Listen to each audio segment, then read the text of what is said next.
जब मैं भैया शराब हूँ पीता, नजर आवे मोहे राम और सीता है, नजर आवे मोहे राम और सीता।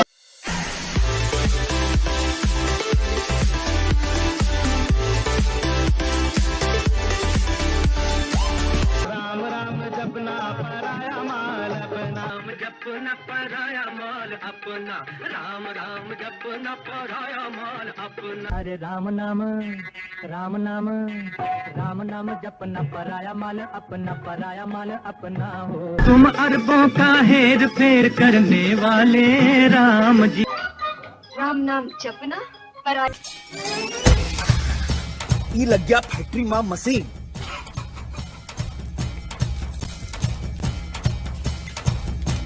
ये हो गया थोड़ी सा इन्वेस्टमेंट।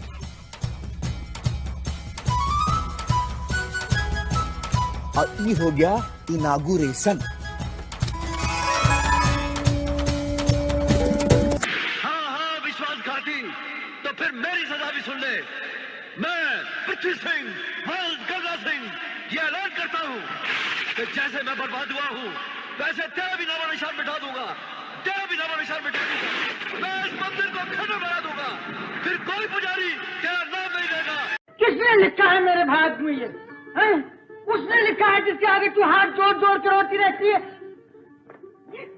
कान खोल कर सुन ले, आज से तू इस घर में नहीं रहेगा, समझा? ये बुढ़िया तो सटिया गई है मगर शंकर नहीं सटिया। वो तुझे अच्छी तरह जानता है। मैं इसको गली में उठा कर फेंक दूंगा, मैं इसको टुकड़े टुकड़े दूंगा और मैं देखूंगा कि ये मेरा क्या बिगाड़ सकता है।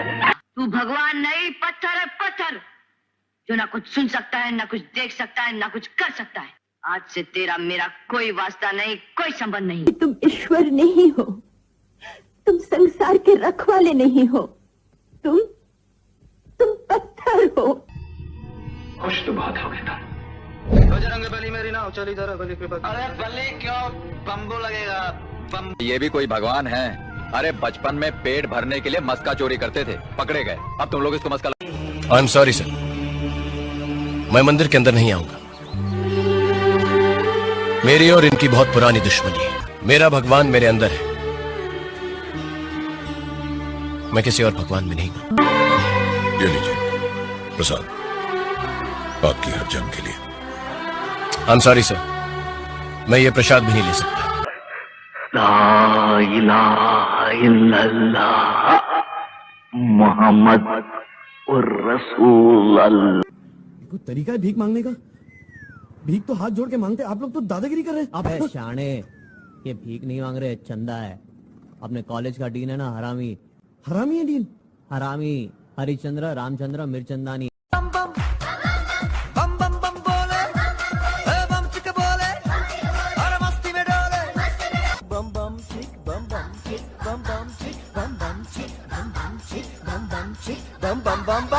देख कितना प्यारा बच्चा है, पर मुझे ये बताओ इसका नाम भोला राम क्यों रखा? मेरी नानी ने बड़ा फोर्स किया जी ये नाम रखने के लिए। क्या है कि नाना जी का नाम राम था और ये होली के दिन पैदा हुआ, तो उन्होंने इसका नाम भोला राम रख दिया। अच्छा हुआ जी लोहड़ी के दिन पैदा नहीं हुआ, नहीं तो इसका नाम तो। मैं सब कुछ नहीं कर सकती, मैं आपकी बेटी हूँ, बीवी नहीं। क्यों? अगर मैं तुम्हारा पापा और मम्मी दोनों हो सकता हूँ तो क्या पूजा पाठ में इस बात का हल मिलेगा बेटी? ओ कम ऑन दादी, क्या करे? अब आप ही बताइए क्या करे?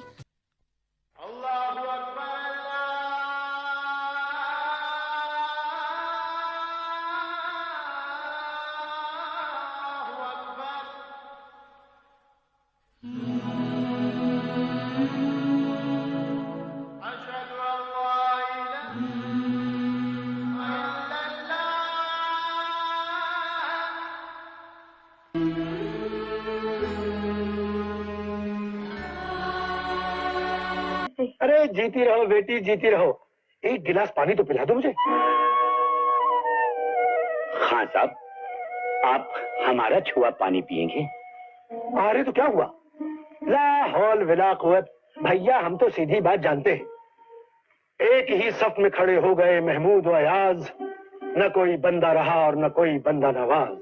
वाह वाह। जी हाँ, Ram Balram detective agency, child and women specialist. आपको कोई एतराज? नहीं, बिल्कुल नहीं। Very good. एक बार क्या हुआ मालूम है? राम और श्याम दोनों गेम बजा रहे थे, उतने में उसका मर्द आ गया। मर्द ने इधर उधर ढूंढा, वो तो उसके मर्द को देखते ही राम सीधा पंखे पे चढ़ गया और श्याम है ना बिस्तर के नीचे घुस गया। आप श्री तात श्री बलराम और पूज्य राम जी गया होगा झक मारने के। मैं तेरे को फ्रिज ला के दूं क्या? बीवी बोली नहीं जी राम देगा जी। फिर बोला वीसीआर ला के दूं क्या?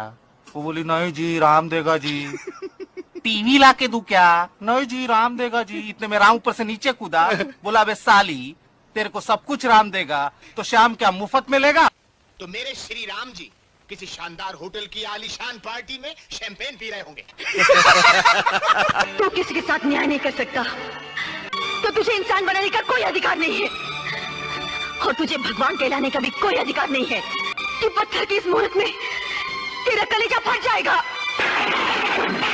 मैं तुझे यहाँ शांति से बैठने की लायक नहीं छोड़ूंगी। तो फिर पूछिए ना अपने भगवान राम से। आप लोग तो बहुत करीब है ना उनके, जिनकी मर्जी के बगैर एक पत्ता तक नहीं खड़क। तो पूछिए भगवान से कि इस आदमी ने कजरी के साथ बलात्कार क्या उनकी मर्जी से किया? आपका जाइए ऊपर जाइए, किसी कोने में दुबक के बैठ जाइएगा, वरना पोल खुल जाएगा आपका। आप हैं किस मर्ज की दवा? घर में बांसुरी बजा के भाभी माँ को बेवकूफ बना रखा है, यहाँ बच्चा बन के गाँव वालों को बेवकूफ बना रहे हैं। अरे यही से कुछ नहीं चलने वाला, कुछ करके दिखाइए। तेरे हाथ में मौत का सामान है तो मेरे सीने पे खुदा का नाम है। देखते ही ये चादर मुझे बचाती है या कफन बन के मुझे कब्र तक पहुंचा देती है। चल बोली अशहदु ला इलाहा इल्लल्लाह। बिल्ला नंबर 786। इसने तुम्हें बचा लिया। जी हाँ, वेरी गुड। 786 का मतलब होता है बिस्मिल्लाह। जिसके ऊपर अल्लाह की इतनी रहमत हो उसका कोई भी बाल बांका नहीं कर सकता है।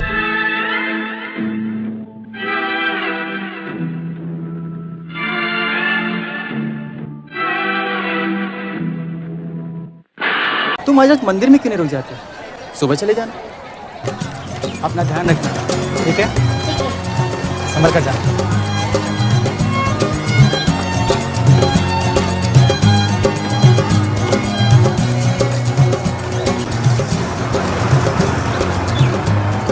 हाँ, 2 बच्चे हैं, कोई 8-10 साल के। लड़की का तो अच्छा दाम मिलेगा ही, पर ये अंधा लड़का तो लॉटरी लगा देगा।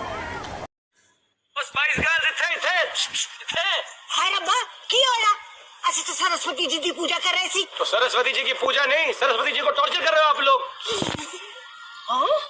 अब सरस्वती जी तो यहाँ पर आ नहीं सकती, तो उनकी तरफ से मैं आपसे विनती करता हूँ, प्लीज प्लीज गाना मत गाइए आप। ठीक है? अरे क्या क्या, देखिए देखिए छोटे छोटे मासूम बच्चे यहाँ पर खेल रहे हैं। कोई मानी या ना मानी, पर सब उसकी बातों में आ गए थे। दादी कम्मो और विमो ने गाना छोड़ के एक नई मुसीबत को गले लगा लिया और सबको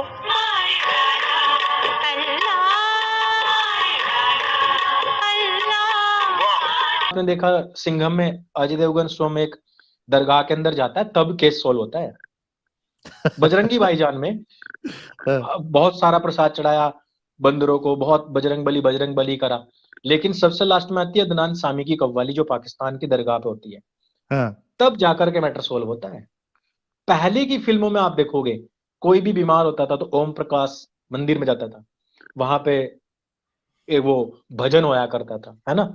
भजन होने के बाद में क्या होता था कि एक फूल ऐसे ही हाथ में गिर जाया करता था, वो फूल मरीज के पास ला के रखते थे, उसकी आंख खुल जाती थी, उसकी उंगलियां फड़फड़ाने लग जाती थी, उसकी आंख खुलने लग जाती थी, है ना। वैसा कुछ हुआ करता था। इस सारे को हटाया गया और वहां पर पूरा का पूरा जो फोकस है वो रखा गया दरगाहों का। आप दरगाह 786 का बिल्ला, ये 786, अब 786 भी दरगाहों वालों में ही फेमस है। हाँ सही बोले। अमिताभ बच्चन की आप फिल्में देखोगे, अमिताभ बच्चन ने जो फिल्में बनाई हैं, दिलीप कुमार की जो फिल्में हैं, उसके बाद में विनोद खन्ना की फिल्में हैं, अक्षय कुमार की फिल्में हैं, शाहरुख खान की फिल्में हैं, और भी बहुत सारे एक्टर और एक्ट्रेसेस की फिल्में हैं। इनमें जानबूझकर के बकायदा इस तरीके से पोर्ट्रे किया गया कि जो हिंदू गॉड और गॉडेस हैं उनसे कुछ नहीं होने वाला है, वो एक मजाक का पात्र है। जो उनकी पूजा करने वाले लोग हैं, जो ब्राह्मण लोग हैं, ये एक मजाक का पात्र हैं, ये मूर्ख लोग होते हैं, कॉमिक सिंबल जैसे एक सरदार को रखा जाता है। एक बादल मूवी मैंने देखी, उसमें जॉनी लीवर को सरदार बनाया गया था, तो वो एक कॉमिक सिंबल बन गया सरदार। एक चोटी वाला जो व्यक्ति होगा जिसका यहाँ पर त्रिपुंड लगा होगा, वो एक कॉमिक कैरेक्टर होना चाहिए फिल्म के अंदर। फिर एक आता है टोपी पहन करके ऐसे करके चेचा, वो जो कभी भी किसी का भी इधर से उधर नियम ना बिगड़े, लेकिन वो नमाज पढ़ेगा। मतलब शोले मूवी आप देखोगे, सारे हिंदू हैं लेकिन मंदिर के पीछे खड़ा होकर धर्मेंद्र मजाक बना रहा है, वो शिव जी की आवाज निकाल रहा है हेमा मालिनी को पटाने के लिए। पूरे गांव के अंदर 2 मुसलमान थे, पहला सचिन था जिसको गब्बर सिंह ने मार दिया, और दूसरे थे चचा, लेकिन उनके नाम की अजान होती है। गांव के अंदर मस्जिद है, अजान हो रही है, और चाचा कहते हैं कि अगर 1-2 बच्चा मेरा और भी होता तो मैं इस गांव पे कुर्बान कर देता, लेकिन क्योंकि मेरी नमाज का टाइम हो रहा है मैं नमाज पढ़ने के लिए जाऊंगा। है ना। बॉलीवुड को हम ये समझते हैं कि वो समाज की छवि को दिखाता है, लेकिन ये सच्चाई है कि समाज में वैसा कुछ नहीं हो रहा होता है। वो समाज को कैसा बनाना चाहते हैं उसको वो दिखाते हैं वहां पर। देखिए, अगर आप कुछ एप्लीकेशंस जो नई बनी हैं उन पर अगर आप ध्यान देंगे, जैसे कि एकता कपूर के कुछ वेब सीरीज आई हैं जिसमें कि वो एक्स्ट्रा मैरिटल अफेयर्स दिखाएगी, जिसमें कि वो फैमिली के जो अपने मेंबर्स होते हैं उनमें जिनको कि हम पवित्र निगाह से देखते थे, उनके अंदर वो ऐसी छवियां बनाने का प्रयास किया जा रहा है, वैसी छवि दिखाएगी। ये क्या है? ये आपके घरों में, किसी के घरों में वास्तव में नहीं होता है, लेकिन वैसा दिखा करके, वैसा बना करके पोर्ट्रे करने का एक माध्यम है, और ताकि उस समाज को उतना ज्यादा गंदा किया जा सके। किसी बॉलीवुड में क्या हीरो हीरोइंस की कोई कमी थी कि वहां आपने सनी लियोनी को लेकर के आए? बिकॉज उसकी एक छवि थी, और वो छवि आप यहां पर देखेंगे। बॉलीवुड में सनी लियोनी का पदार्पण जब हुआ, उस समय पर गूगल पर सर्वाधिक सर्च किए जाने वाली सेलिब्रिटी बन गई थी। तो लोग क्या उसका क्या सर्च करते होंगे कि सनी लियोनी कैसे पूजा करती है, सनी लियोनी कैसे खाना बनाती है, सनी लियोनी ने आज पुलाव कैसे बनाया। तो ऐसा सर्च नहीं करते हैं वो लोग। वो क्या होता है, ये आपका एक दिमागी स्तर तैयार करता है, उसमें आप जो कंटिन्यूस वो सारी चीजें देख रहे हो वो चीज तैयार करता है। बॉलीवुड ने इस चीज को बहुत अच्छे तरीके से और सॉफ्टली मोल्ड किया है। आप अपने घर में बैठे हुए थे, लोग धार्मिक हुआ करते थे, एक मूवमेंट चला था पूरा का पूरा 90s के दौरान कि हिंदुओं ने अपना बदला लेना है। उसी दौरान पे ये कांड हो गया कि उसी जोश जोश में इन्होंने बाबरी मस्जिद का विध्वंस किया। बहुत कम लोग जानते हैं कि 90s में क्यों, ये तो मोमेंट तो बहुत टाइम से चला रहा था, लोगों में बहुत ज्यादा गुस्सा था अजमेर का, वाकई में बहुत गुस्सा था, और लोग इससे बहुत आहत थे। आपको याद होना चाहिए कि एक व्यक्ति था जिसके 7 गोली लगी थी और मरे हुए को भी गोली मारी गई थी। उसने खून से सड़क पर सीताराम लिखा था, और वो व्यक्ति राजस्थान से आया था, और ऐसे राजस्थान से बहुत लोग आए थे।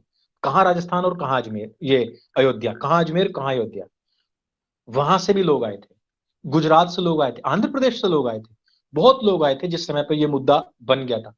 तो आज कश्मीर फाइल सबको याद है, आज बाबरी मस्जिद सबको याद है, लेकिन आज याद नहीं है तो किसी को सोफिया गर्ल्स कांड ने याद नहीं है।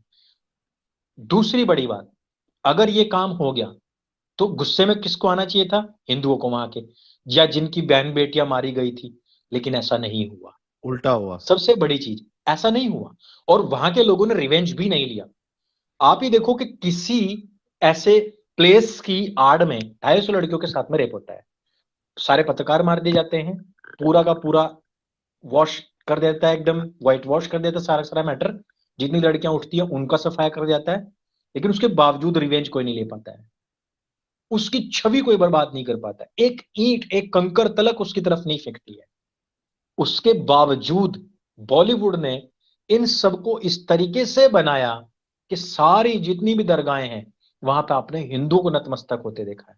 अब उसको भी छोड़ दो, पिछले 8 साल से जितने भी फतवे जारी हुए हैं वो दरगाहों से हुए हैं। कमलेश तिवारी की हत्या करने वाले लोग मजार को मानने वाले थे, उसमें एक सिया था एक सुन्नी भी था। हत्या करने के बाद वे दरगाह में जाकर के छिपते हैं। पाकिस्तान से आने वाला एक व्यक्ति जो यहाँ नूपुर शर्मा की हत्या करना चाहता था, वो दरगाह अजमेर में जाकर के अजमेर दरगाह जा रहा था। बहुत सारे फतवे अजमेर दरगाह से निकले। हम काफी टाइम से इस बात की डिमांड कर रहे थे कि भारत के प्रधानमंत्री को इस तरीके से कोई चादर नहीं भेजनी चाहिए। कुछ लोग कहने लगे अरे वो तो सैफरोन चादर भेज रहे हैं। मैंने सैफरोन भेजे, हरी भेजे, पीली भेजे, वहां किसको आवश्यकता है? कौन उसके नीचे सर्दी से ठिठुर रहा है जो आपने वहां चादर बेचनी है? आप ये तो बताओ ना। ये वो लोग थे जो टैक्स ना देने पर लड़कियों को उठा लेते थे, चाहे हिंदू हो चाहे मुसलमान हो, और उनके साथ में फिर दुष्कर्म होता था। ये वो लोग हैं जो हिंदुओं की बहन बेटियों की शादी होने पर ये कहा करते थे कि पहली सुहागरात हमारे साथ मनेगी, वहां जाते थे सबसे पहले। और वो रीति नीति कुछ हिंदुओं ने अभी भी चलाई हुई है कि जैसे ही शादी होती है उस लड़की को उसकी मजार पे लेके जाते हैं सबसे पहले, वहां वो जाकर के दिया जलाएगी। वो नीति आज तक चल रही है।